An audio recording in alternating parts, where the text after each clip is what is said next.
인사드리겠습니다. 저는 주식회사 더 쇼퍼 노경환입니다. 그리고 여러분들 이렇게 만나 뵈서 정말 반갑습니다. 그리고 또 오늘 인생 3모작 그 창직 포럼에서 제 경험을 발표할 수 있는 기회가 주어져서 저는 개인적으로 굉장히 영광입니다.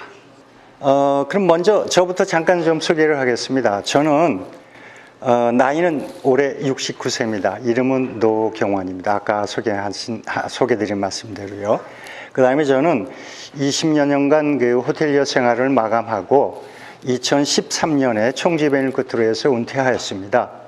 그리고 2016년에 제가 창직을 하였는데요.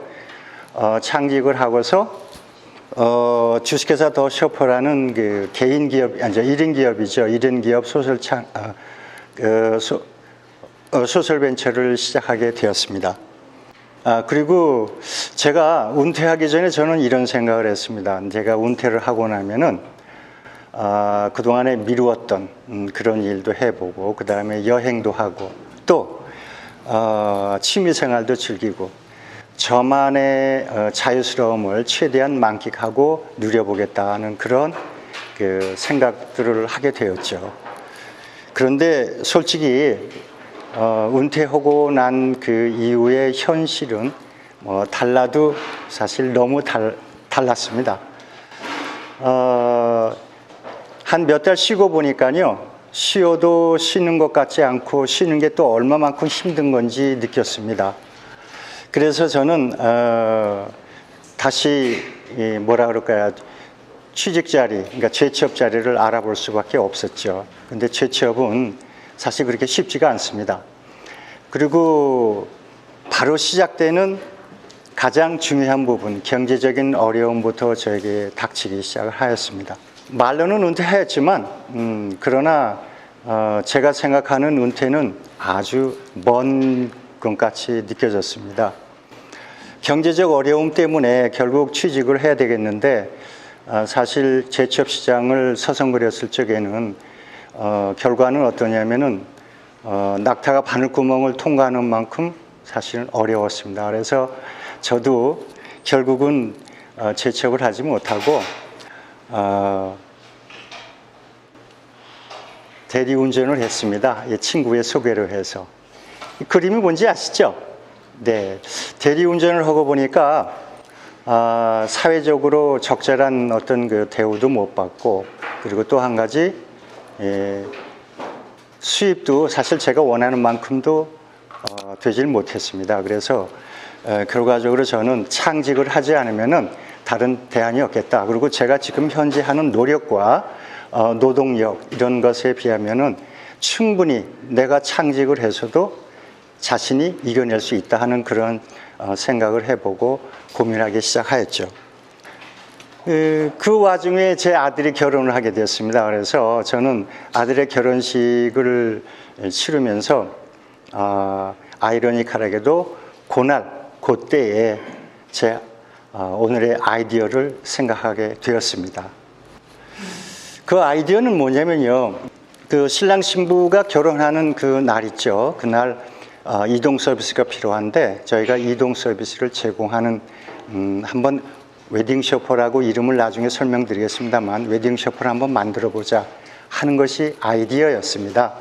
웨딩 쇼퍼의 쇼퍼라는 말은 유럽에서 시작된 말이에요. 처음에 그 상류 사회에서의 그 마차 있지 않습니까? 마차를 모으는 그 마부를 갖다가 그 쇼퍼라고 하죠. 근데 이 쇼퍼는 어떤 서비스를 하냐면 그 귀빈을 모시고 그다음 의전, 경호 같은 그런 특수 그 서비스를 제공하는 드라이버를 쇼퍼라고 합니다. 그래서 그 의미를 담아서 저는 웨딩과 쇼퍼를 합성해서 웨딩 쇼퍼라는 말을 만들었습니다. 그래서 웨딩 쇼퍼는 여기 결혼식 당일 분주한 신랑 신부를 집에서부터 미용실, 웨딩홀, 공항까지 편안하게 품격으로 에스코트하는 드라이버를 웨딩 쇼퍼라고 합니다. 이해되시겠습니까? 웨딩 쇼퍼가 뭔지. 네. 그래서 제가 이 웨딩 쇼퍼에 대해서는 대한 아이디어를 가지고서 이제 사업계획서를 한번 써봤죠. 그래서 시장 조사를 깊이 들어가 보니까 전국에는 25만 쌍의 결혼 커플이 존재하고 있었습니다. 그리고 그 25만 쌍의 수도권이 차지하는 비중이 약 한 45% 정도 되더만요. 그리고 제가 이 45%에서 약 1%만 타겟을 잡아도 연 1125쌍 정도가 되었습니다. 그래서 1125쌍 정도의 수치라고 하면은 약 30여 명의 쇼퍼에게 일자리를 제공할 수 있는 확신이 섰습니다. 그래서 그날 이후로 저는 구체화 시켜가면서 결혼 시장에 저는 한번 뛰어들어보자 하고 결심을 굳혔죠. 그래서 저는 2015년 이전까지는 제 방식대로 사업계획서를 써서 공모전에 응모를 해봤습니다. 그런데 제 방식이 통하지 않는다는 것을 깨달았습니다. 왜냐하면 저는 어디까지나 이제는 9세대예요. 요즘 방식대로는 안 통하더라고요. 그래서 공부를 다시 해야 될 수밖에 없었습니다. 그래서 공부를 다시 해가지고 2016년도에 그 성남시 사회적 경제 창업팀 모집에서 제가 응모를 해서 통과를 했습니다. 그래가지고 그해 가을에 창업을 할 수가 있었고, 그 다음에 2017년도에 국가 지원 사업에 다시 도전을 해서 마케팅 자금을 지원받을 수 있었습니다. 그래서 마케팅 지원 자금을 받으니까 이제 시장 진입에도 가능하지 않겠습니까? 그래서 시장 진입한 이후에 제가 2018년도에는 비로소 시장에서 웨딩 쇼퍼란 무엇인가를 알려지기 시작했고 수요자가 발생되기 시작하였습니다. 그래서 2018년도서부터는 관심을 받기 시작했죠. 제가 창직하면서 모든 것이 다 쉬웠던 것은 아닙니다. 어려웠던 점이 있었죠. 그 어려웠던 것이 대표적으로 저는 4가지가 저의 가장 큰 어려움이었다고 말씀드리고 싶습니다. 제일 첫째로는 여기 IT 기술 전문성 부족인데요.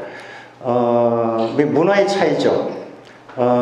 저는 아날로그 세대입니다. 근데 요즘에 인터넷 세대를 극복을 하려고 하니 아무래도 좀 많이 부딪혔죠. 그래서 제가 처음부터 인터넷 교육을 다시 받아야 되겠다 해가지고 기초부터 다시 시작을 했습니다.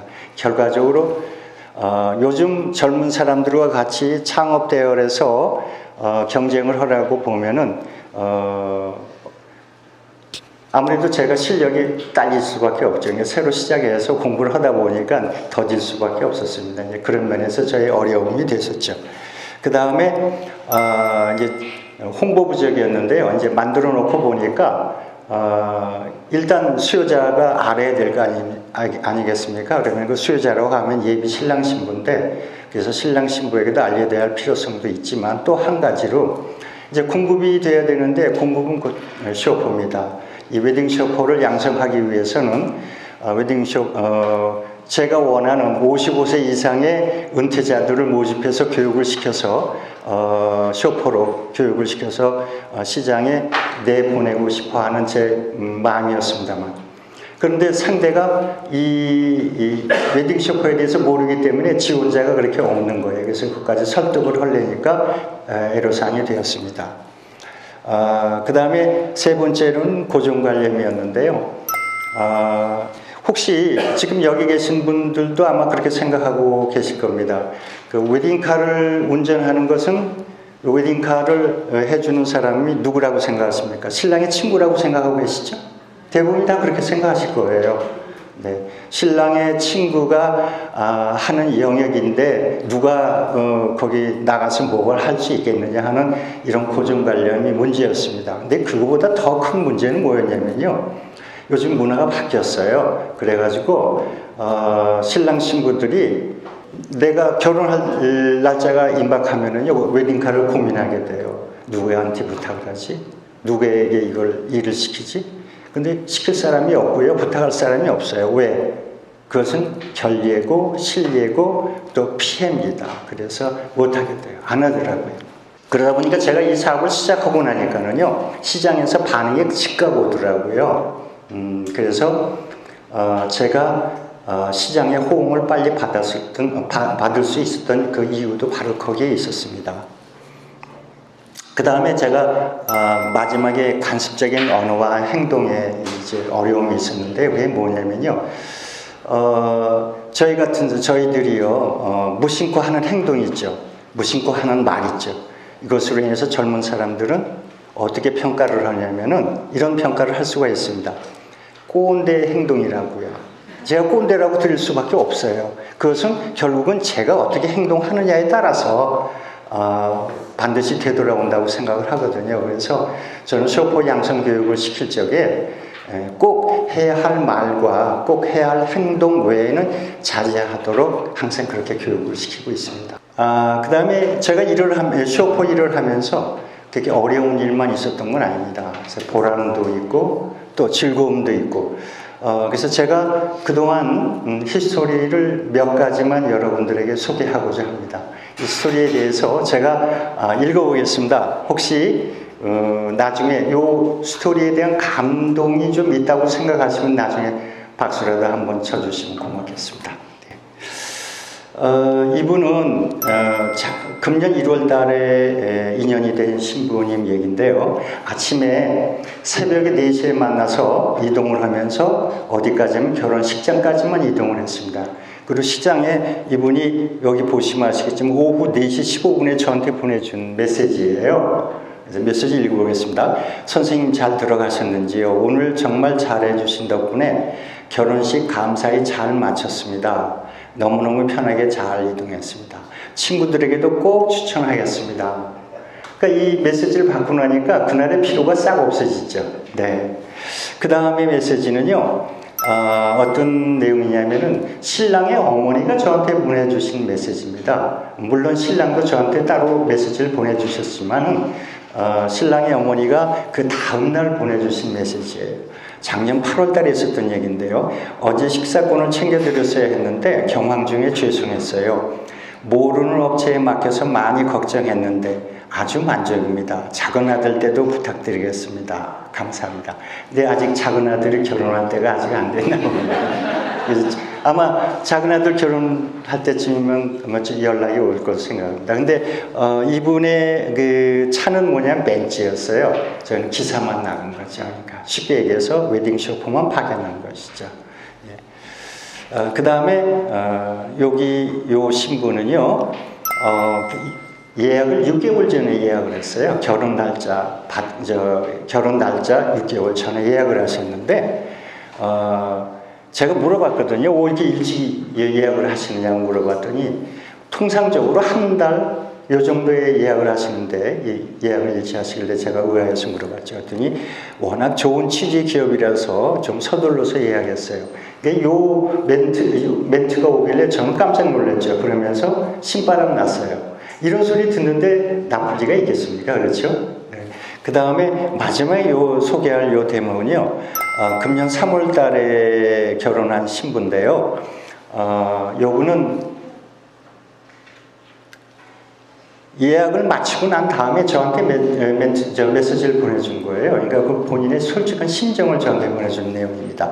결혼 준비하면서 항상 뭔가를 결정할 때마다 고민을 하고 후회하고 했는데 웨딩카 쇼퍼 계약은 너무 기분 좋게 결정해서 결혼식 날 걱정 부담을 덜었어요. 하하. 대표님의 친절하고 자세한 설명과 마인드로 인해 무한 신뢰를 하게 되었네요. 감사합니다. 자, 이런 멘트를 받고 나니까 일하는데 보람을 느낄 수밖에 없습니다. 안 그렇습니까? 네.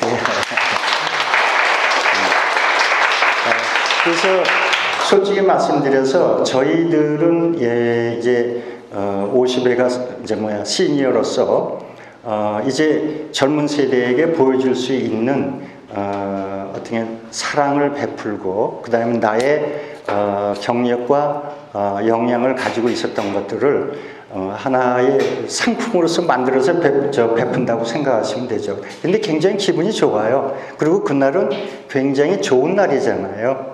일생에 한 번 제일 좋은 날 내가 함께 한다는 사실을 기억해 보십시오. 얼마나 좋은가. 그래서 결혼은 두 사람의 인생이 하나로 합쳐져서 출발하는 그런 첫날입니다.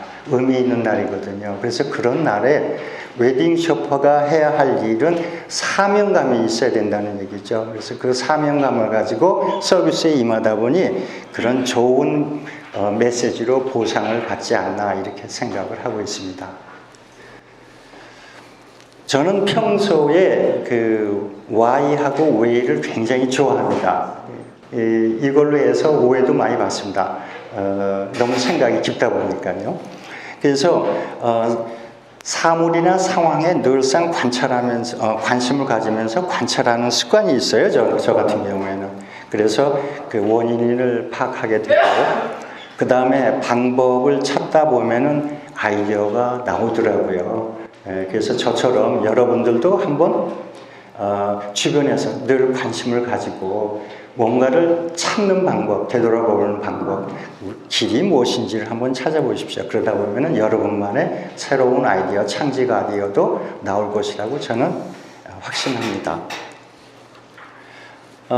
지금 창작 얘기하다가 느닷없이 이 햄버거가 나오니까 좀 생뚱맞지 않습니까? 햄버거를 보면서 잠깐 제가 하고 싶은 얘기가 있어서 그림을 띄웠습니다. 이 햄버거를 처음에 A라는 사람은 빵에다가 고기만 넣었는데 거기도 굉장히 맛있다고 느껴졌을 겁니다. 그런데 두 번째 B라는 사람은 야채를 넣어봤어요. 그리고 세 번째 C라는 사람은 치즈를 넣었습니다. 그래서 지금의 햄버거가 완성이 됐다고 생각하십시오. 그런데 여러분만의 남들이 생각하지 못한 특별한 것을 이 안에 한번 또 넣었다고 한번 해보십시오. 그렇다면 여러분만의 특별한 햄버거로 다시 태어날 것으로 저는 생각을 합니다. 이것이 창의적이고 이것이 창직이 아닌가 저는 이렇게 생각하고 여러분들에게 감히 한번 도전해 보십시오 하고 말씀을 드려보겠습니다. 그래서 자기 자신의 경험과 역량 그리고 전문성 이런 것을 융합할 대상을 찾는 일은 인생 3모작의 그 어떤 그 개척의 기회도 될 것이지만 재미를 찾아가는 기회도 될 것입니다.